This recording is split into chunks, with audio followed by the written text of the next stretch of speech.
Dobra, no to here we go again.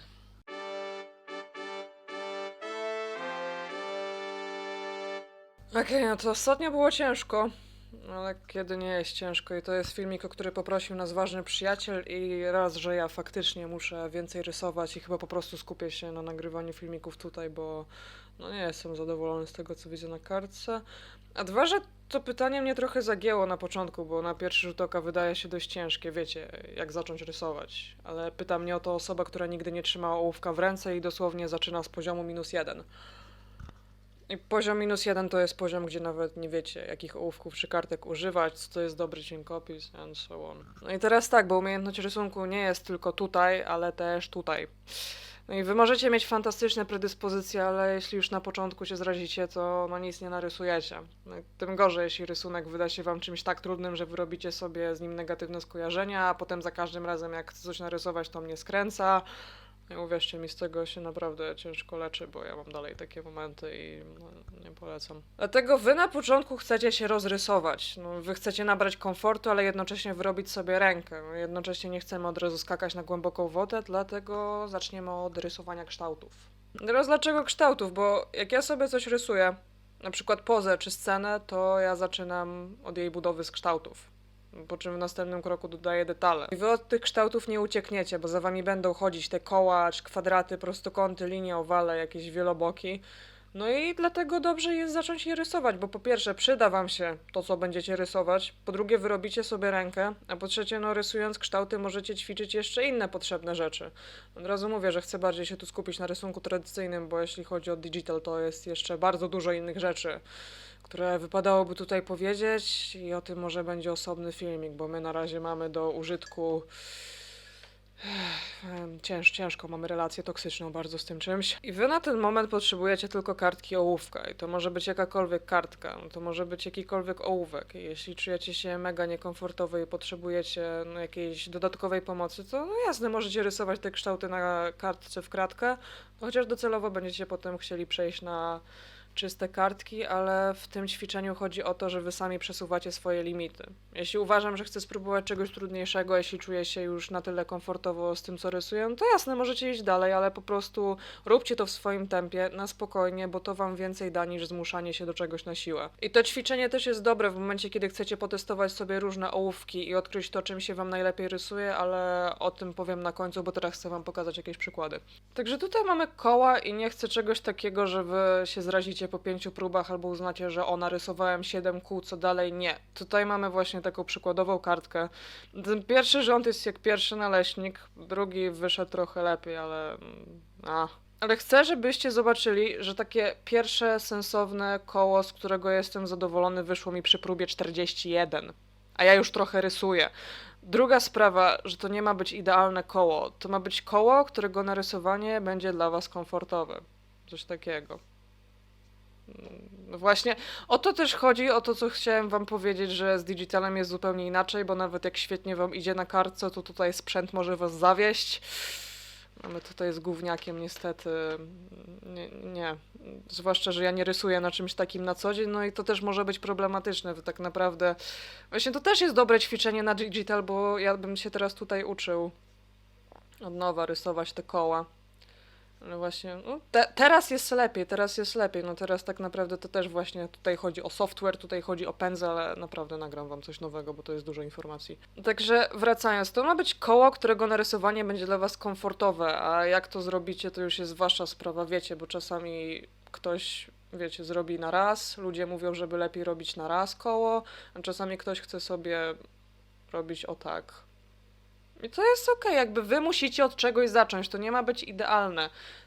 Nawet jeżeli to jest wasz jakiś punkt startowy, no to potem stwierdzicie, okej, czuję się już komfortowo, mogę tych linii robić coraz mniej, mogę potem rysować koła o tak.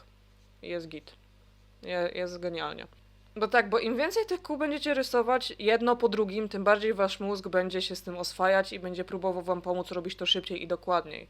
I to, czego tutaj nie chcemy, to męczenie się, żeby, wiecie, narysować jedno idealne koło przez 5 minut, bo ja rysuję to koło, ja je w ogóle poprawiam, ja je trochę zmazuję, nie wiem, pocieniuję je jeszcze, zajmie mi to jakieś 5 minut, ale tutaj nie o to chodzi, bo na jeden szkic macie tutaj maksymalnie 10 sekund, a potem przechodzicie do następnego. To ma wyglądać tak, że rysuję koło, następne, rysuję koło, następne, rysuję koło, następne, następne, następne, następne, następne, następne, następne i wiecie. Bo wy macie ich narysować dużo.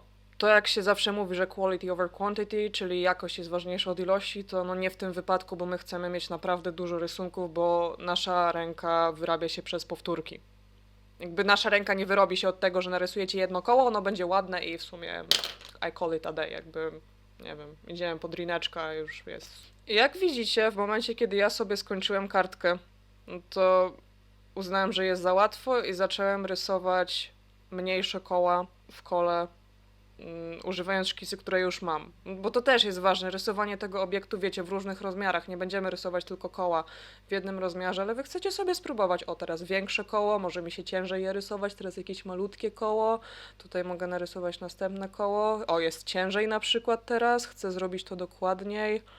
Następne koło, dobra, wygląda beznadziejnie, spróbuję jeszcze raz i właśnie o to tutaj chodzi. Ja chcę próbować jeszcze raz, ja chcę przechodzić dalej, idzie mi lepiej. Tutaj nie poszło mi lepiej, dlatego właśnie taka mentalność jest dobra, ja się nie zrażam, że mi coś nie wyszło. To nie jest szkoła, nic was tu nie ocenia. Znaczy ja was nie oceniam, jeżeli macie jakąś babę od rysunku, to wam współczuję, ale na takie osoby też jest właśnie metoda. No ja sobie rysuję i jest ok. Mogę sobie rysować teraz mniejsze koła, mogę sobie w ogóle próbować rysować takie duże koła. Usunę to, wracajmy. No, także potem możecie robić to w ten sposób. Możecie też wziąć nową kartkę i zacząć na niej rysować koła w różnych rozmiarach, że zaczynacie sobie od takiego koła, potem tutaj robicie jakieś małe, właśnie ustawiacie te koła. Wiecie, to jest dowolność, wy macie się dobrze bawić, jak to rysujecie. I macie jednocześnie właśnie sobie rysować, ok. A i te koła w ogóle mogą się przecinać, na przykład jakoś tak, jest ok. Przecięte części możecie w ogóle zakreskować, bo linie też są bardzo ważne, jakby rysowanie linii, bo tak też cieniujecie. A potem możecie jeszcze w ogóle zacząć tutaj dodawać owale, wiecie, owal, no właśnie, no co tutaj, trzeba by było, już widzę, że tutaj jest mi ciężko, muszę nad tym przysiąść, bo to nie są ładne owale, ale może 51 będzie lepszy. No i owale można też rysować w różnych, o właśnie, no tu ten widok mi nie idzie, ten jest lepszy, ale wiem, że nad tym na przykład muszę popracować. No i wy chcecie szukać takich rzeczy, chcecie wiedzieć, gdzie macie problem i chcecie to powtarzać, żeby właśnie wyrobić sobie rękę, żeby ona się nauczyła, że na przykład taki widok owalu tutaj jest problematyczny, więc będę próbować go rysować. Coś takiego. Ale widzicie, tu chodzi o to, że wy sami przesuwacie swoje limity i to jest absolutnie ok, jeśli idzie wam wolniej albo potrzebujecie o 4 kartki więcej niż osoba B, bo no najgorsze, co możecie zrobić w tym momencie, to zacząć się do kogoś porównywać. Jakby na samym początku nikt tego nie robi. Ja wiem, że czasami jak idę sobie gdzieś, zaczynam w ogóle coś robić, patrzę w ogóle na kogoś, kto robi to od iluś tam lat i mam takie Audacity. Dlaczego ja tak nie potrafię? Dlaczego ja tak w ogóle... No, jak będziecie ćwiczyć, to będziecie tak potrafić, ale musicie ćwiczyć, musicie się nie poddawać i wy nigdy nie odkryjecie swojej prawdziwej wartości, jeśli nie skupicie się na sobie, dlatego teraz kartka numer 2. I teraz tak, tu zacząłem od pierwszego rzędu kwadratów, ale potem uznałem, że jest za łatwo, nudzi mi się, pojawiły się właśnie nowe rozmiary kwadratów, pojawiły tu się jakieś prostokąty. I zwróćcie uwagę na to, że te kształty nie są jakoś porozrzucane na kartce, tylko zacząłem już myśleć o kompozycji. Kompozycja, czyli rzeczy, które rysuję, wyglądają ładnie, są jakoś ułożone. I to ćwiczenie też pomoże wam zacząć o tym myśleć, bo kompozycja ona później nas dopadnie, ale jeszcze o niej nie myślimy. Bo to nie musi być nudna kartka. Wy możecie układać te kształty jak tylko chcecie. No, rzucę klasykiem, że ogranicza was tylko wyobraźnia, jeszcze podbiję, że no, wy się macie przy tym dobrze bawić. Więc nie wiem, mogę sobie tutaj dodać jakiś... No właśnie. Dobra, to będzie dobre. Nie widzę, co robię, ale właśnie możecie sobie je jakoś zacząć układać. Możecie walnąć inny rozmiar. Możecie go tutaj przeciąć. Możecie to zakreskować, bo kto wam zabroni. Ja nienawidzę tego czegoś. No możecie tak też zrobić, jakby naprawdę. To ma być... To ma być próba. Próba nie zawsze musi skończyć się sukcesem. Dobra. No i dlatego ja w tych prostokątach mogę rysować następne, ja mogę rysować właśnie między nimi linie. To nie muszą być proste linie, jeśli czuję się na siłach, mogę zacząć nawet rysować koła w tych kwadratach. Coś takiego, tutaj jest w ogóle jeszcze kwadrat. Za bardzo nie widzę, co robię, ale załóżmy, że... No właśnie, możecie to sobie potem łączyć, jak macie tutaj prostokąt, to możecie spróbować na nim narysować koło, możecie przeciąć je linią, to możecie sobie zakreskować. No i jakoś tak ma być. Właśnie tutaj nie ma zasad, tutaj wy tworzycie zasady. Właśnie to jest też, to jest też dobre, o tutaj mogą być jakieś linie. I teraz kilka ważnych rzeczy na koniec. Raz, wy zbieracie te kartki do teczki. Znaczy, jeżeli robicie na, wiecie, w digitalu, jeśli robicie na tablecie, na komputerze, zapisujecie to wszystko, chowacie to w folderze. Bo ja już dawno miałem zrobić odcinek o szkicowniku i że to też może być teczka albo folder, do którego zbieramy wszystkie swoje prace. Ja to kiedyś zrobię, dam radę, ale jakby mental health nie pomaga. W każdym razie wy chcecie te kartki zachować, bo przydadzą nam się na później i najlepiej jeszcze podpiszcie je w ogóle datą, to wam dodatkowo pomoże później zobaczyć, jaki zrobiliście progres i będziecie z tego zadowoleni, bo tu się liczy progres. I teraz dwa, bo wspomniałem wam wcześniej, że rysowanie kształtów i ten etap waszej podróży artystycznej może wam dodatkowo pomóc odkryć to, czym lubicie rysować. No ja mam tu głównie na myśli w tym momencie ołówki, bo wiecie, jak kupujecie zestaw ołówków, to macie tam ich dużo, od 4H do 5B albo nie wiem, 17G, nie ma takiego, nie wiem, w sumie nie ma takiego ołówka. Także poświęćcie chwilkę, żeby przetestować te ołówki, właśnie rysując kształty i najlepiej obok rysunku podpiszcie, jakiego ołówka używaliście i to może wam się później przydać, bo na przykład będziecie potrzebować tego konkretnego ołówka i wiecie, którym to było rysowane, przy okazji odkryjecie, które ołówki lubicie, których nie lubicie, co można wyrzucić, co można oddać młodszemu dziecku, które się ma, to się chyba nazywa rodzeństwo, nie mam pojęcia. I teraz, czy mogę cieniować moje kształty? Tak, mogę robić z moimi kształtami co tylko chcę, jeśli czuję się komfortowo i sprawia mi to radość. Tyle. Ostatnia sprawa, bo ja wam powtarzam we własnym tempie. Jeśli znudziły wam się koła i kwadraty, to możecie przejść do gwiazdek. To też. Na narysowanie dobrej gwiazdki to też jest... Nie wiem, co tutaj się dzieje. Jak nie chcecie rysować gwiazdek, to możecie zacząć rysować walce. Nie wiem, co tutaj się dzieje. No, jak rysujecie walce, to możecie rysować też te inne figury 3D, takie stożki na przykład. No, kula w sumie też istnieje jako, nie wiem, jakieś prostopadłościany. To jest żenujące. Aha, no właśnie, to jest żenujące, nie chcemy, żeby to było żenujące, więc będzie, wiecie już, o co tutaj chodzi, wiecie, co trzeba rysować. No ten już jest lepszy. O, to widzicie właśnie, 1, 4, progres.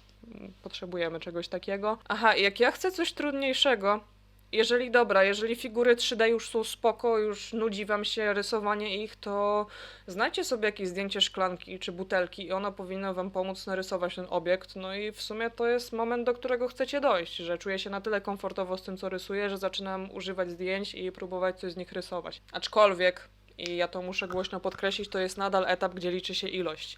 I wy nie chcecie męczyć się z czymś takim jak studium, ja o tym mówiłem w filmiku, który wam zostawię gdzieś tutaj, wiecie, o tym jak ćwiczyć. Bo to, co ja widzę często, to ludzie, którzy na siłę próbują narysować coś ładnego i zamiast skupić się na konstrukcji, poświęcają godziny na cieniowanie i nawet, no nieźle im to wyszło, ale konstrukcja leży. A jeśli konstrukcja leży, to reszta też, więc no to, co narysujecie, nie będzie wyglądać tak dobrze, jakby mogło. Więc no spokojnie, naprawdę. Do cieniowania dojdziemy, jeśli chcecie spróbować, jeśli chcecie się z tym pomęczyć, okej, ja wam nie zabraniam, ale chcę też, żebyście wiedzieli, że to nie jest na tym etapie obowiązkowe. Także w swoim tempie dacie sobie radę. Teraz ostatnia rzecz, że kiedy ja mówię dużo, to mam na myśli co najmniej 100 szkiców koła. I nie musicie robić tego od razu. Ja nie oczekuję, że ktoś teraz siądzie i w ogóle zrobi 100 szkiców koła od razu. Nie, na spokojnie, to może być wasz cel na przyszły miesiąc albo na przyszły tydzień. Chodzi po prostu o to, żebyście później porównali koło numer 1 do koła numer 100 i zobaczyli, że zrobiliście naprawdę duży progres. I to wam później da ogromną ilość motywacji, której wy potrzebujecie do tego, żeby rysować dalej, bo no, tej motywacji potrzebujemy naprawdę w tonach. Bardzo dużo. Także ja się z tego miejsca żegnam. Buziaczki, miłego rysowania i jeśli macie pytania, to zapraszam i no, spróbujemy skończyć anatomię. Dam radę. No, ale nic mnie nie... Dam radę, no ktoś musi dać radę. Pa, pa.